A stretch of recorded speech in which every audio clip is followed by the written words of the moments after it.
Shalom, puji Tuhan. Mari kita pada hari ini masuk ke dalam renungan tengah minggu. Sebelumnya kita mau berdoa terlebih dahulu. Mari satukan hati, kita menundukkan kepala dan berdoa. Tuhan Yesus, terima kasih untuk berkat-Mu pada hari ini. Kami boleh bersama-sama merenungkan firman-Mu. Biarlah firman itu boleh menjadi bagian yang penting dalam kehidupan setiap daripada kami Tuhan. Supaya kami bukan hanya mengerti, tapi kami juga melakukan dalam kehidupan kami. Karena kami tahu ketika kami menjadi pelaku daripada firman-Mu, maka hidup kami akan menjadi lebih baik, Tuhan. Terima kasih Tuhan Yesus. Kami mengucap syukur, kami berdoa di dalam nama Yesus. Terpujilah nama-Mu. Haleluya. Amin.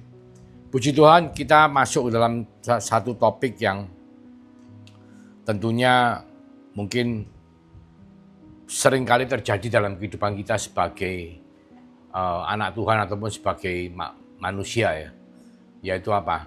Yaitu mengenai ketakutan, mengenai kebimbangan. Ya, judulnya hari ini mungkin kita akan ambil pada jangan takut dan jangan bimbang. Kita ambil di Yesaya 41 ayat 10. Nah, sebelumnya saya mau menjelaskan background mengenai Yesaya. Yesaya dibagi menjadi 3 bagian ya. Mulai ayat pasal 1 sampai 39 itu ditulis oleh kitab Yesaya sendiri.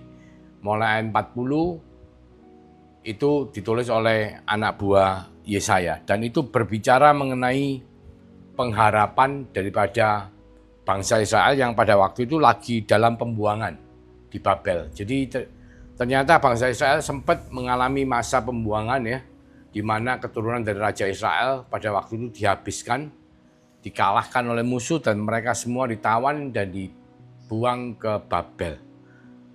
Selama total 70 tahun. Nah, ketika mereka sedang di Babel itu, maka Yesaya 41 ditulis dan dikatakan seperti begini. Yesaya 41 ayat 10, firman Tuhan mengatakan, "Janganlah takut, sebab aku menyertai engkau. Janganlah bimbang, sebab aku ini Allahmu. Aku akan meneguhkan, bahkan akan menolong engkau. Aku akan memegang engkau dengan tangan kananku yang membawa kemenangan." Jadi ayat ini berisi janji-janji Tuhan ya. Yang pertama adalah bahwa Tuhan akan menyertai kita ya. Kedua, dikatakan Dia akan menguatkan kita. Meneguhkan itu menguatkan. Itu 2. Dan ketiga, Dia bahkan akan menolong kita. Ya, bukan cuma menolong, Dia akan memegang tangan kita supaya apa? Supaya kita hidup menjadi lebih daripada pemenang. 5 janji Tuhan. Hidup menjadi lebih daripada pemenang, itu yang kelima. Keempat adalah memegang tangan kita. Ketiga adalah menolong kita. Kedua, kita bicara dikuatkan atau diteguhkan. Dan yang pertama adalah disertai. Jadi ketika bangsa Israel di dalam pengungsian di Babel, itu tentunya sebagai budak ya, sebagai bangsa tawanan yang dikalahkan perang dan dibawa selama 70 tahun, mereka pastilah hidupnya menderita. Kenapa mereka diizinkan Tuhan mengalami hal seperti itu? Karena sebetulnya karena ketidaksetiaan bangsa Israel sendiri. Jadi kalau kita lihat terakhir, raja-raja terakhir, Zerubabel, Yekonya itu semua tidak setia terhadap Tuhan. Dan mereka betul-betul kayak menyembah berhala dan meninggalkan Allah Israel. Sehingga Tuhan menjadi sangat marah dan mengizinkan mereka supaya mereka menjadi diaspora. Dikatakan diungsikan di Babel dan ke negara-negara di beberapa tempat ya, bukan cuma satu tempat. Dan itu adalah bentuk dari diaspora. Kenapa? Karena kita ingat di Kejadian 11 ya, kita kalau kembali Kejadian 11 itu di mana setelah di Kejadian 7 bahwa Nuh dan keluarganya itu selamat, sisanya telah mati kena air bah.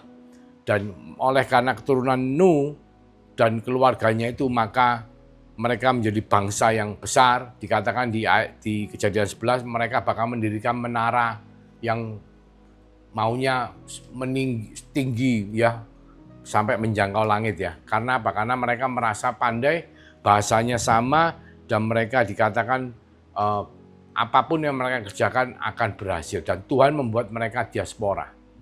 Dan setelah itu, setelah mereka diaspora, di Kejadian 12, Tuhan menunjuk Abraham. Kejadian 12 ayat 3, Tuhan menunjuk Abraham bahwa Abraham dan keturunannya itu akan diberkati untuk menjadi berkat. Jadi Abraham dan keturunannya itu, kita bicara bangsa Israel itu adalah keturunan Abraham. Sebetulnya sesuai dengan bukan daging, tapi sesuai dengan iman ya.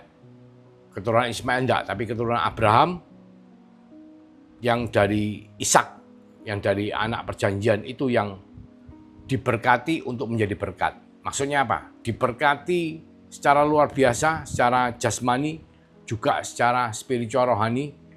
Tetapi mereka juga harus melalui keturunan Abraham memberitakan Allah Israel, mengajak bangsa-bangsa supaya semua bisa masuk dalam pertobatan kepada Allah Israel. Itu artinya mereka diberkati untuk menjadi berkat. Tetapi yang terjadi adalah bangsa Israel setelah mereka dibawa ke tanah perjanjian dan mereka menjadi bangsa yang besar, di bawah Daud, di bawah Salomo, bahkan keturunannya, mereka menjadi berubah tidak setia. Mereka menyembah berhala, meninggalkan Allah Israel, sehingga Allah Israel mengizinkan mereka untuk mengalami diaspora.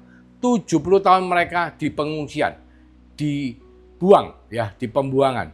Dan di dalam masa pembuangan itu tentunya mereka sebagai budak, mereka pengharapannya menjadi hancur. Mereka menjadi kayak orang itu merasa terbuang. Mereka merasa bahwa Allah Israel tidak peduli lagi sama mereka. Tapi Tuhan berjanji di Yesaya 41 bahwa janganlah takut sebab aku menyertai engkau. Janganlah bimbang sebab aku ini Allahmu. Aku akan meneguhkan, bahkan akan menolong engkau. Aku akan memegang engkau dengan tangan kananku yang membawa kemenangan.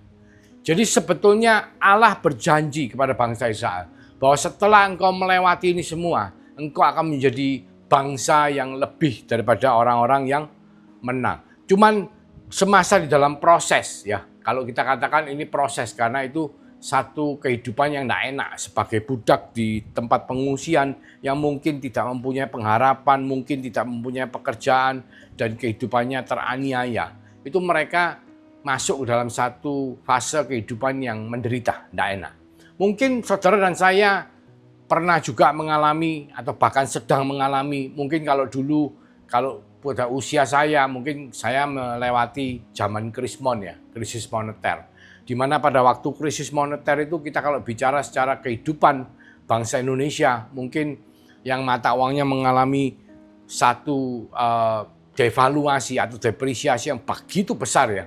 Dari 1 banding US dollar banding dengan Rp2.000 itu pernah sampai rekodnya itu sampai 1 banding Rp17.000 dan kembali stabil di sekitar antara 8.000 sampai 10.000 akhirnya setelah berjalan. Jadi naiknya itu luar biasa dan turun kembali. Nah, masa-masa itu mungkin bagi banyak dari kita tuh masa yang sangat tidak menyenangkan. Ya mungkin kalau bisnis itu bunga bank menjadi sangat tinggi, orang yang nyicil rumah itu tahu-tahu KPR-nya dari 12% itu naik menjadi 50%, sehingga apa? Nggak bisa nyicil, akhirnya apa? Rumahnya disita. Yang bisnis hutang di bank itu rugi, sehingga akhirnya bisnisnya disita, asetnya disita, hartanya disita, bahkan banyak yang mengalami kebangkrutan. Sehingga dalam kehidupan sehari-hari mereka mungkin dikatakan masuk dalam masa-masa pencobaan, masa-masa penderitaan. Nah, itu kurang lebih gambarannya mirip dengan apa yang dialami bangsa Israel. Dan terus lagi saudaraku, mungkin itu tahun 1998 dan berjalannya waktu tidak ada gejolak yang luar biasa sampai masuk ke pandemi. Saudara kalau tahu zaman pandemi tahun 2020 sampai mungkin berakhirnya kurang lebih 21 akhir 22 awal ya. Itu betul-betul kayak orang itu tidak bisa kemana-mana ya. Dan perputaran kehidupan itu kayaknya stuck, berhenti. Karena apa? Orang tidak boleh keluar, bahkan tempat pusat keramaian itu pun semua pada ditutup. Kantor juga tidak boleh, work from home, bekerja dari dalam rumah. Sehingga apa? Tidak ada perputaran uang. Sehingga tidak ada perputaran ekonomi, tidak ada pergerakan perjalanan dinamika daripada kehidupan. Otomatis kalau tidak ada dinamika kehidupan, yang terjadi adalah kematian. Dan banyak orang mengalami masa penderitaan. Nah, mungkin bangsa Israel pada waktu di Babel, pada masa pengungsian, itu mereka juga mengalami hal seperti itu. Tetapi janji Tuhan kepada mereka bahwa aku, janganlah takut sebab aku menyertai engkau. Nah, ini sesuatu yang luar biasa. Bahwa Tuhan Allah Israel yang Maha Kudus itu mau menyertai umatnya. Meskipun umatnya itu dikatakan umat yang berdosa, bahkan saking berdosanya itu sampai dibuang, saudara. Nah, orang kalau tidak kebajot kan tidak dibuang. Tapi tujuan Tuhan membuang itu supaya apa? Supaya diaspora, supaya bangsa-bangsa itu boleh mengenal Tuhan. Karena bangsa Israel itu bukan diciptakan hanya untuk sebagai bangsa pilihan semata-mata. Tapi dia dipilih untuk menjadi berkat, menjadi saluran berkat. Sehingga melalui bangsa Israel, semua bangsa itu bisa kembali kepada Tuhan. Dan itu kuncinya. Ketika mereka tidak diizinkan untuk mengalami diaspora atau istilahnya mereka tidak dibuang ke tanah Babel, mereka tidak akan bisa melakukan diaspora. Contohnya adalah apa? Naaman, ya. Saudara kalau tahu, Naaman itu adalah seorang perwira dari negeri asing yang mana itu mereka itu masih kafir, istilahnya tidak mengenal Allah Israel. Dan dia menderita penyakit kusta. Saudaraku, pada zaman dulu kalau orang kena kusta itu sudah kayak istilahnya dihukum, divonis mati. Karena apa? Tidak ada orang yang bisa mengobati. Tetapi budak daripada Naaman ini adalah seorang budak Israel. Dan dia mengatakan, kamu pergilah ke nabi di Israel yang dipakai Tuhan luar biasa. Mungkin nabi itu bisa menyembuhkan. Dan itu adalah bentuk daripada pemberitaan kabar baik. Karena melalui pemberitaan budak Israel yang bekerja di tempatnya Naaman, maka Naaman akhirnya disembuhkan oleh Allah Israel melalui nabinya. Dan itu yang dimaksud Tuhan dengan ketika Tuhan mengizinkan diaspora, mengizinkan bangsa Israel itu menjadi orang buangan di tanah Babel. Supaya apa? Supaya namanya Allah Israel itu bisa dikenal oleh semua bangsa-bangsa. Oleh karena Tuhan ngomong, janganlah takut sebab aku menyertai engkau. Ini luar biasa, saudara.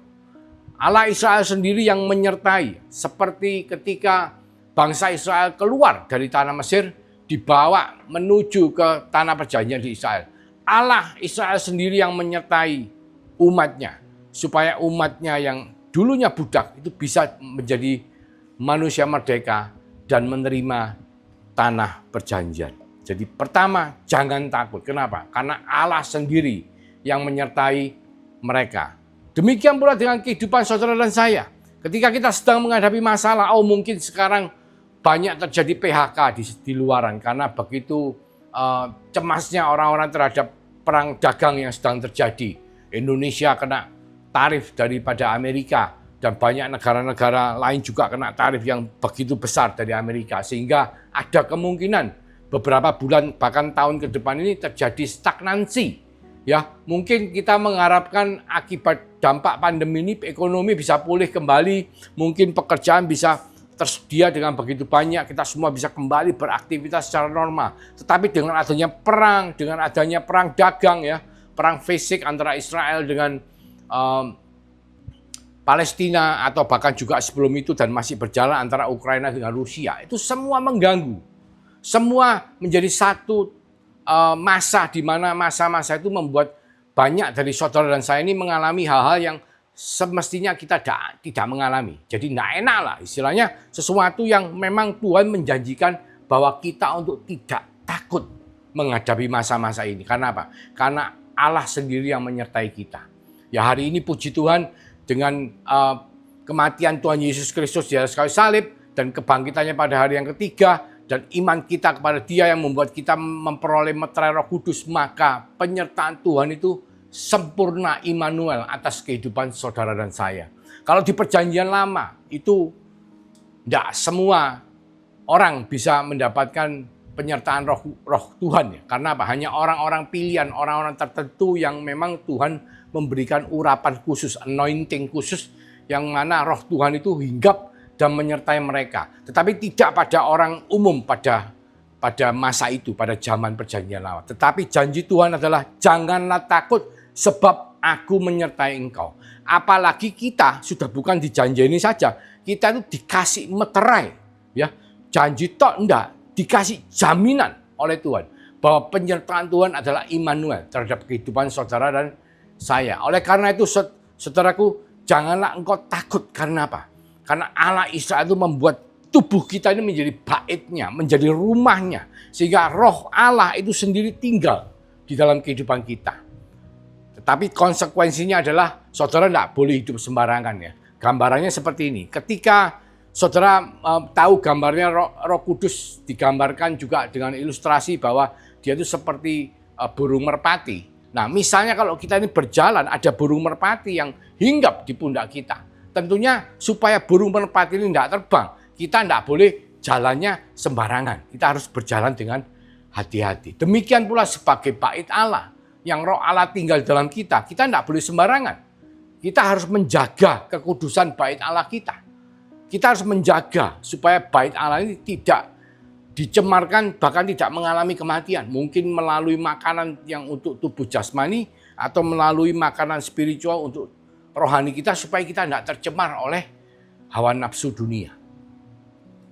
Jangan takut karena Allah Israel menyertai setiap daripada kita melalui meterai Roh Kudusnya. Bahkan kita adalah bait Allah. Ya, terus dikatakan kedua, jangan bimbang. Bimbang itu apa sih? Bimbang itu kalau gambarannya kayak masa sih? Mungkin enggak ya. Oh, tapi ya mungkin. Nah, itu bimbang. Bimbang itu enggak yakin. Kenapa enggak yakin? Karena apa? Karena enggak punya kepercayaan. Kepercayaannya itu kayaknya enggak cukup. Jadi misalnya kalau kita ngomong, wah ini sebentar lagi hujan ya. Tapi kayaknya enggak sih.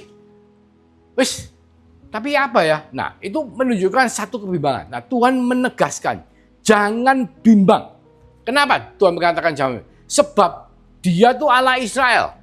Ya, dikatakan dia Allah Israel, terus membuat kita tidak boleh bimbang. Kenapa?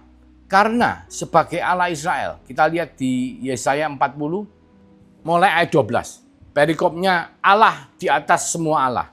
Dikatakan, jangan bimbang sebab aku adalah Allah. Di Yesaya 40 ayat 12, firman Tuhan mengatakan, siapa yang menakar air laut dengan lekuk tangannya dan mengukur langit dengan jengkal, menyukat debu tanah dengan takaran, menimbang gunung-gunung dengan dacing, atau bukit-bukit dengan neraca. Ayat 13, siapa yang dapat mengatur roh Tuhan atau memberi petunjuk kepadanya sebagai penasihat? Kepada siapa Tuhan meminta nasihat untuk mendapat pengertian dan siapa yang mengajar Tuhan untuk menjalankan keadilan? Atau siapa yang mengajar dia pengetahuan dan memberi dia petunjuk supaya ia bertindak dengan pengertian? Sesungguhnya bangsa-bangsa adalah seperti setitik air dalam timba dan dianggap seperti sebutir debu pada neraca. Sesungguhnya pulau-pulau tidak lebih daripada abu halus beratnya.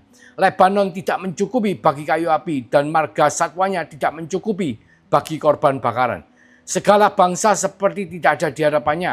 Mereka dianggapnya hampa dan sia-sia. Ayat 18. Jadi dengan siapa hendak kamu samakan Allah dan apa yang dapat kamu anggap serupa dengan dia? Patungkah tukang besi menuangnya dan pandai emas melapisinya dengan emas, membuat rantai-rantai perak untuknya?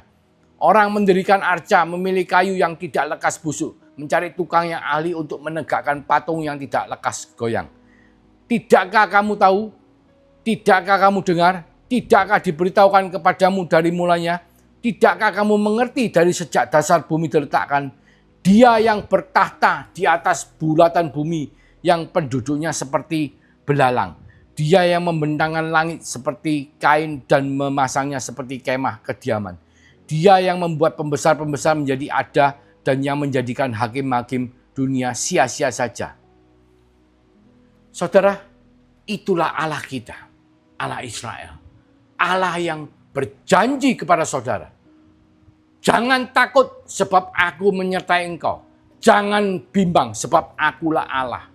Dialah Allah yang mencipta semesta alam, mencipta saudara dan saya. Bahkan kita kalau lihat pada zaman Yesaya bicara, kitab ini ditulis sekitar abad ke-7 ke-8 sebelum Masehi.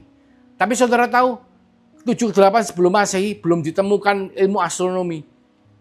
Alkitab sudah mencatat bahwa bumi ini bulat. Loh, ya, betapa Alkitab sesuatu yang luar biasa, yang memang merupakan firman Tuhan yang diilhamkan oleh Allah, ditulis melalui hamba-hambanya dengan pengurapan daripada Roh Kudus. Dan dia yang membuat semuanya menjadi tidak ada artinya. Dia sendiri berjanji kepada saudara saya, supaya kita semua tidak takut dan tidak bimbang atau tidak kurang percaya. Karena dia yang menyertai kita, itu pencipta dari segala sesuatunya. Dan ketika dia mengatakan jangan takut dan jangan bimbang, ya tentunya kita tidak boleh takut dan kita tidak boleh bimbang. Bahkan dia memberikan 5 janji kepada saudara dan saya. Yang nanti di dalam kitab perjanjian baru kita akan lihat bagaimana Tuhan Yesus mengulang janji-janji itu dan menunjukkan kepada para muridnya. Bahkan sampai terakhir pada amanat agung dia menegaskan kembali mengenai janji itu. Kita akan lihat janji Tuhan kepada umat Israel di dalam pembuangan di Babilonia, dikatakan jangan takut sebab aku menyertai engkau. Janganlah bimbang sebab aku ini Allahmu. Aku akan meneguhkan bahkan menolong engkau. Meneguhkan itu berarti apa? Menguatkan, memberi sesuatu yang membuat kita menjadi kuat ya. Jadi kalau saudara sedang menghadapi satu penderitaan di dalam kehidupan, saudara harus punya kehidupan doa yang baik. Saudara harus berdoa sama Tuhan. Tuhan, berikan hambamu peneguhan. Apa yang harus hambamu lakukan? Berdoalah saudaraku. Berbincanglah kepada Tuhan. Tanyalah kepada Tuhan. Carilah wajahnya. Karena selagi dia masih bisa dicari. Apalagi saudara tahu bahwa saudara ini adalah bait Allah. Kita semua adalah bait Allah dan roh Allah itu tinggal dalam kita. Roh yang sama yang tinggal dalam Yesus juga roh yang sama tinggal dalam kehidupan saudara dan saya. Tanya sama Tuhan, minta peneguhan. Tuhan, apakah benar saya harus melakukan ini? Apakah betul saya tidak boleh melakukan ini? Dan lakukan dalam kehidupan saudara, kehidupan doa saudara, maka saudara akan mendapatkan peneguhan daripada Tuhan. Bukan cuma peneguhan, saudara. Bahkan Tuhan sendiri berjanji akan menolong saudara dan saya dalam menghadapi pencobaan atau kehidupan yang masih di dalam penderitaan. Karena semua itu adalah merupakan janji Tuhan. Peneguhan, bahkan pertolongan. Lebih daripada itu, bukan cuma menolong, sekedar menolong, tapi Tuhan sendiri yang memegang tangan kita. Karena ketika tangan Tuhan memegang tangan kita, maka dia akan membawa kita melewati semua ini menjadi lebih daripada orang-orang yang menang. Bukan cuma lewat tok, selesai, enggak. Tapi kita akan lebih daripada daripada orang-orang yang menang. Kita akan lihat di Matius 14 di perjanjian baru bahwa Tuhan Yesus mengulang janji Tuhan di Yesaya 41 ayat 10. Bahkan meneguhkan kembali kepada saudara dan saya. Bahkan sampai pada akhirnya dia mengulang kembali di amanat agung di Matius 28 ayat 20. Tetapi sebelumnya kita baca perikop Yesus berjalan di atas air ya, di Matius 14 ayat 22. Ini juga dicatat di Injil sinopsis lainnya, di Markus, juga di Injil Yohanes dicatat ya. Dikatakan seperti ini, saudaraku. Sesudah itu Yesus segera memerintahkan murid-muridnya naik ke perahu dan mendahuluinya ke seberang. Sementara itu ia menyuruh orang banyak pulang. Dan setelah orang banyak itu disuruhnya pulang, Yesus naik ke atas bukit untuk berdoa seorang diri.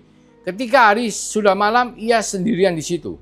Nah, sedangkan perahu murid-muridnya ini sudah beberapa mil jauhnya dari pantai dan diombang-ambingkan gelombang karena angin sakal. Jadi murid-muridnya ini berangkat dulu, Tuhan Yesus masih melayani pelayanan, terus terakhir Tuhan Yesus berdoa, tengah malam itu perahunya murid-murid di tengah-tengah laut ya, lagi terombang-ambing. Kena angin sakal. Angin sakal itu angin yang hembusnya itu berlawanan dengan arah kapal. Jadi kayak sulit. Kalau ada angin sakal memang perjalanannya jadi makin sulit. Karena apa? Berlawanan dengan angin yang berhembus. Jadi otomatis perjalanannya lebih sulit. Bahkan bisa cenderung banyak goncangan kapalnya ya. Terus ayat 25 mengatakan, kira-kira jam 3 malam datanglah Yesus kepada mereka berjalan di atas air. Jadi Tuhan Yesus itu menyusul kapal itu dengan apa? Dengan berjalan di atas air, saudara. Saudara bisa bayangkan ya, kalau saudara sedang naik kapal, terus tahu-tahu ada orang di sebelah saudara itu berjalan di atas air. Padahal kapal saudara ini lagi terombang-ambing. Saudara lagi bingung, karena apa? Karena kapalnya tidak bisa bergerak maju, kayaknya terombang maju mundur. Karena apa? Berhembusnya berlawanan dengan arah kapal. Nah, dikatakan ayat 26, ketika murid-muridnya melihat dia berjalan di atas air, mereka terkejut dan berseru, itu hantu. Ya tentunya kalau saudara juga jadi muridnya Tuhan Yesus waktu itu, saudara tentu pasti kaget. Karena apa? Saudara berada di tengah laut, tahu-tahu di kiri saudara ada orang berjalan di atas air. Tentunya saudara akan takut. Dan mereka berteriak, itu hantu. Lalu berteriak-teriak karena takut. Tetapi segera Yesus berkata kepada mereka, tenanglah, aku ini. Jadi Tuhan ngomong, ini loh aku. Jangan takut. Ayat 28, lalu Petrus berseru dan menjawab dia, Tuhan, apabila engkau itu, suruhlah aku datang kepadamu berjalan di atas air. Jadi Petrus ini mau ngetes, ya minta peneguhan. Ya, tadi kan dikatakan, Tuhan berjanji untuk meneguhkan, menguatkan. Nah, kita sebagai umat Tuhan yang sebagai bait Allah, kita juga harus punya kehidupan doa, minta peneguhan sama Tuhan. Seperti Petrus. Petrus ngomong, Tuhan, kalau itu benar engkau, suruhlah aku datang padamu dengan berjalan di atas air. Nah, ini minta peneguhan, sesuatu yang mujizat ya. Sama kayak Hizkia. Hizkia kan waktu dia minta disembuhkan, dia minta pertanda bahwa dia akan disembuhkan. Itu sama Tuhan dikasih pertanda. Sama seperti Gideon. Gideon ditunjuk Tuhan menjadi hakim-hakim. Tapi Gideon ngomong, aku ini tidak bisa apa-apa. Tapi Tuhan kasih pertanda, apa memang betul aku dijadikan hakim untuk memimpin bangsa Israel melawan Filistin. Akhirnya apa? Tuhan juga memberi pertanda, meneguhkan istilahnya ya. Nah, kita juga harus seperti Petrus, kita harus minta pada Tuhan peneguhan. Dan dikatakan seperti ini, ayat 29. Kata Yesus, datanglah. Maka Petrus turun dari perahu dan berjalan di atas air mendapatkan Yesus. Tetapi ketika dirasanya tiupan angin, takutlah ia dan mulai tenggelam lalu berteriak, Tuhan, tolonglah aku. Segera Yesus mengulurkan tangannya, memegang dia dan berkata, hai orang yang kurang percaya, kenapa engkau bimbang? Ya, lalu mereka naik ke perahu dan angin pun redalah. Dan orang-orang yang ada di perahu menyembah dia, katanya, sesungguhnya engkau ini anak Allah. Jadi Yesaya 41 ayat 10, janji Tuhan mengatakan, jangan takut, jangan bimbang. Aku akan menyertai engkau, aku akan meneguhkan atau menguatkan engkau, aku akan menolong engkau, aku akan memegang tanganmu, aku akan membuat engkau lebih daripada orang-orang yang menang. Karena apa? Karena akulah Allah Israel. Itu digenapi pada perikop ini, saudara.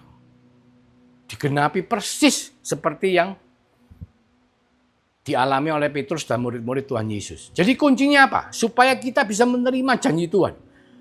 Satu, penyertaan Tuhan. Penyertaan Tuhan ya dan amin. Karena apa? Bagi orang percaya yang mengalami kelahiran baru, kita semua telah dimeteraikan oleh kuasa Roh Kudus yang menyertai kita untuk Immanuel. Immanuel apa? Selama-lamanya. Dan itu dikuatkan pada Matius 28. Ya. Kita kalau lihat di Matius 28, Amanat Agung, saya akan bacakan mulai ayat 19. Karena itu pergilah, jadikanlah semua bangsa muridku, dan baptislah mereka dalam nama Bapa dan Anak dan Roh Kudus. Dan ajarlah mereka melakukan segala sesuatu yang telah kuperintahkan kepadamu, dan ketahuilah, aku menyertai kamu senantiasa sampai kepada akhir zaman. Dan ini janji Tuhan, aku menyertai engkau, jangan takut. Saudara dan saya yang beriman kepada Yesus Kristus sebagai Tuhan dan Juru Selamat, kita telah menerima janji Tuhan. Penyertaan Tuhan adalah Immanuel selama-lamanya, senantiasa sampai kepada akhir zaman. Oleh karena itu, jangan takut. Dan kita minta peneguhan sama Tuhan, seperti Petrus. Tuhan, kalau memang benar itu engkau, panggil aku supaya aku bisa berjalan. Saudara tahu kenapa Petrus bisa berjalan di atas air? Melakukan mujizat. Karena apa? Karena dia tidak pakai imannya sendiri. Dia pakai imannya Tuhan Yesus. Karena Tuhan Yesus ngomong, berjalanlah. Nah, omongan Tuhan Yesus itu, iman Tuhan Yesus itu yang dipakai sama Petrus untuk dia bisa berjalan, melakukan mujizat dalam hidupnya. Demikian pula saudara dan saya, ketika kita minta peneguhan sama Tuhan, dan Tuhan sudah mengatakan, lakukan. Kita pakai iman yang Tuhan berikan kepada kita. Kita tangkap dalam nama Yesus, dan kita lakukan. Maka terjadilah seperti imannya Tuhan terhadap saudara dan saya. Ketika kita percaya, kita minta peneguhan, maka Dia akan menolong kita. Dan kita akan menerima pertolongan Tuhan, bahkan bukan cuma pertolongan saja. Kita akan mengulurkan tangan kita supaya apa? Supaya tangan Tuhan menggandeng kita dan membuat kita menjadi orang-orang yang lebih daripada orang-orang yang menang. Ya, bukan cuma sekedar lewat Petrus naik sampai di kapal. Mereka semua seluruh kapal bisa melewati angin sakal sampai kepada tempat tujuannya. Hidup bukan hanya sebagai orang-orang menang, tapi lebih daripada orang-orang yang menang. Oleh karena itu saudaraku, mari kita pegang janji Tuhan. Janganlah takut karena Dia menyertai kita. Bahkan penyertaannya adalah sampai selama-lamanya, senantiasa sampai pada akhir zaman. Dan jangan bimbang, karena apa? Karena Dialah Allah kita. Allah pencipta sorga dan bumi, pencipta alam semesta. Dengan apakah kita akan membandingkan Allah kita? Apakah dengan berhala yang dibuat oleh tangan manusia? Atau berhala yang dipikirkan oleh ilmu-ilmu manusia? Tidak bisa, saudara. Karena Dialah pencipta alam semesta. Dan mintalah peneguhan. Karena Dia akan memberikan peneguhan pada saudara. Menguatkan saudara dan saya. Menolong saudara dan saya. Menggandeng tangan kita. Bahkan membuat kita menjadi lebih daripada orang-orang yang menang. Apapun penderitaan saudara, apapun yang saudara sedang alami, pakai iman Tuhan. Supaya kita bisa melewati semua ini dan menjadi lebih daripada orang-orang yang menang. Mari kita berdoa. Terima kasih Tuhan untuk janji firman-Mu. Terima kasih Tuhan untuk berkat firman-Mu. Kami percaya penyertaan-Mu adalah sempurna. Dan kami percaya Engkaulah Allah, pencipta semesta alam, termasuk kehidupan kita semua. Oleh karena itu, kami tidak bimbang.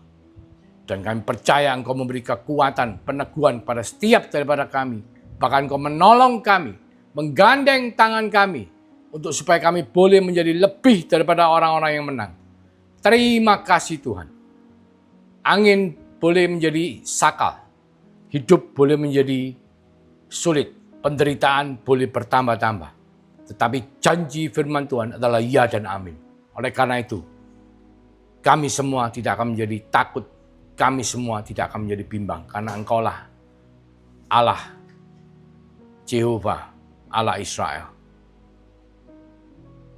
Kiranya berkat daripada Allah Bapa melalui kasih karunia daripada Tuhan Yesus Kristus berlimpah dalam kehidupan setiap daripada kita melalui penyertaan Roh Kudus, urapan Roh Kudus, penguatan peneguhan Roh Kudus, pertolongan Roh Kudus yang membuat setiap daripada kita menjadi lebih daripada orang-orang yang menang. Mulai sekarang sampai Engkau datang kedua kalinya, bahkan sampai Maranatha. Di dalam nama Tuhan Yesus Kristus, kami mengucap syukur, kami berdoa. Haleluya. Amin. Tuhan Yesus memberkati.